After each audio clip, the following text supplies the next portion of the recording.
Welcome to the Trinisphere, where Timmy, Johnny, and Spike battle over all things EDH. Here with your host, Earthquake is a good removal spell, Wanda Timmy. I'll be bringing you a budget deck tech on Theros Beyond Death.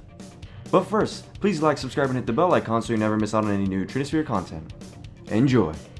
Alright, so Theros Beyond Death is about to be released, and it's got some bangers. You got Perforos Bronze Blooded, Urotine of Nature's Wrath, Pelucranos Unchained, but a special guy caught my eye.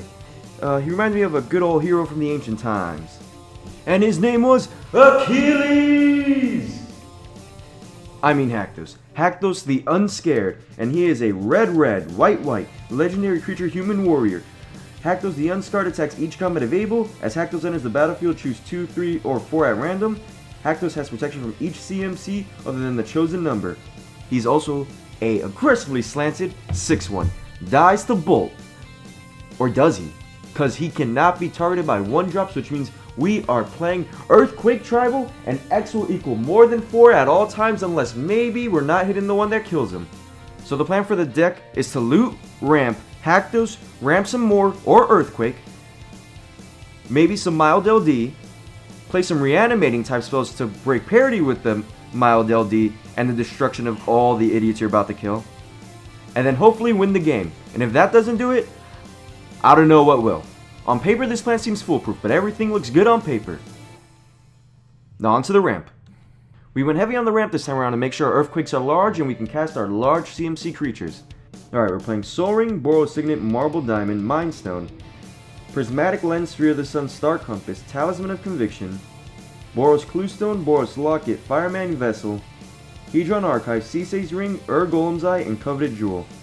You don't really have to worry about losing Coveted Jewel when everything's dead, right? Then we have our looting spells for the early turns, or the turns where we're not doing too much of anything, and we can get rid of our high CMC cards that we can hopefully pull out of the graveyard later and be able to find the cards that can do that job. With Faithless Looting, Magmatic Insight, Cathartic Reunion, Thrill of Possibility, Tormenting Voice, Wild Guess, the Ready Scrap Savant, which can recur our artifacts, Neheb Dreadhorde Champion, who can also ramp us, Jaya Ballard, who can ramp for our bigger Earthquakes, and Leave the Chance. If we're a little behind, then we have a ton of rocks, or we need to save something, or etc, etc. We can just pick up our things, and then we can pitch them all to chance to hopefully find something better, giving us a new chance. No? Okay. Not a shake the earth like Kenra. We have Earthquake, Sudden Demise, Breath of Daragaz, Magma Quake, Molten Disaster, Pyroclasm, Star Storm, Deafening Clarion, Flame Sweep, Slag Storm, Sweltering Sun's Chain Reaction, Hour of Devastation, and then our 2 land destruction spells, Wildfire and Destructive Force. If we line this up properly and get a little lucky, we can do this around turn 5 or 6, maybe 4, while Haktos is out on board, and it'll clear everything up, get away all the lands, and we'll be able to crunch into our opponents, because I doubt they have anything that's bigger than 4 or 5 around those turns, and or are indestructible. Then we have some single targeted removal like Condemn, Fragmentize, Disenchant, Seal of Cleansing, and Lapse of Certainty. I can't wait to get Hogg back for all those Lapse of Certainty, guys. I can just taste it, guys. Cheating the curve. Alright guys, we have Goblin Welder, who can cheat an artifact from your graveyard and one on the battlefield you control, or an opponent controls in one day own in the graveyard, and just flip them around. Hopefully that can get us a big boy rock, or a bomb, or anything like that. Marshal's Anthem, kicker cost, returns creatures to the battlefield. Refurbish, return target artifact from your graveyard to the battlefield. Godpharaoh's Gift, at the beginning of your combat, you can exile a creature from your graveyard and bring it back as a 4/4 zombie creature token with haste, and start crashing in with those. And then Profile and Journey, return target permanent from your graveyard to the battlefield with Rebound, which means you can cast it again on your next turn's upkeep. We also have a little bit of extra draw with Farsight Mask. Whenever a sorcerer and opponent controls deals damage to you, if Farsight Mask is untapped, you may draw a card. And then we have a Staff of Nim. At the beginning of your upkeep, draw a card. Tap, Staff of Nim deals 1 damage to any target. A little less relevant, but who knows, maybe I'll hit a 1/1 or something. Now on to the most important part, bombs. We have Hazard the Fervent, Indestructible Haste. Hazard the Fervent can attack or block unless you only have 1 or fewer cards in hand. 2 red, discard a card, Hazard deals 2 damage to each opponent. It is a 5/4, just smash in the face with no fear of her dying.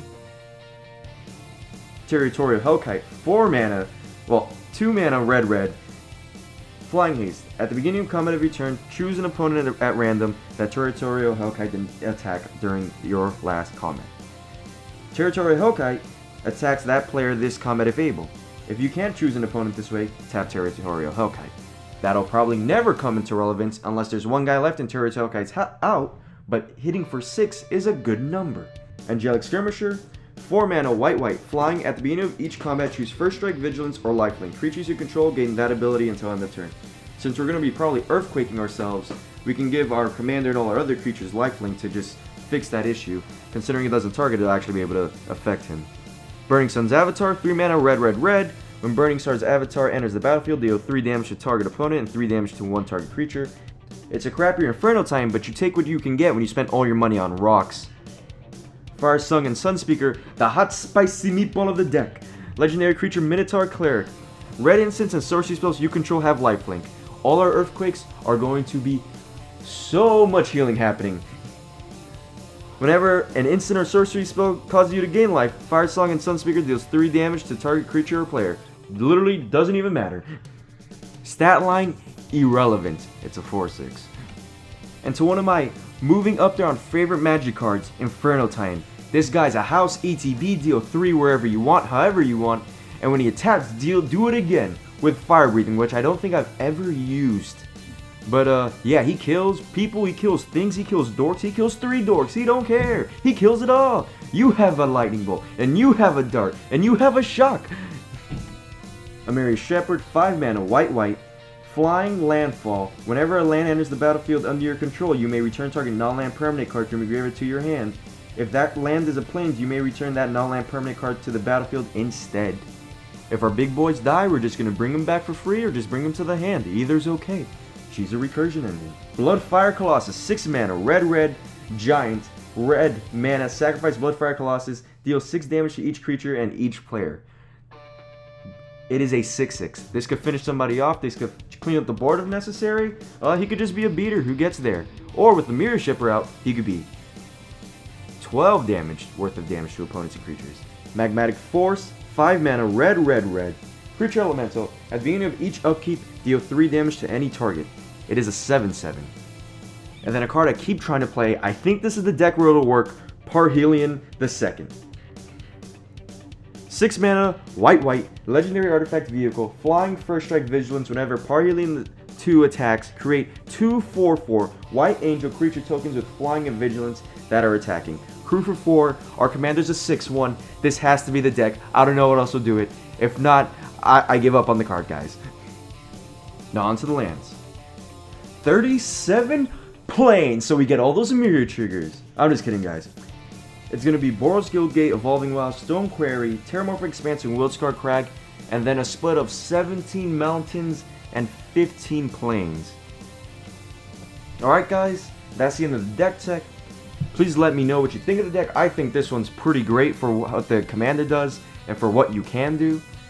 If you feel like picking up this list, you can go to tcgplayer.com using our affiliate link and order the cards and get it for yourself so you can help me brew more budget decks, help Hogg with his rock addiction, and make Shannon's life just a little bit more easier in the editing closet we keep him locked in. And remember guys, it's all about sending a message. Like earthquaking for 20 even though you're at 12.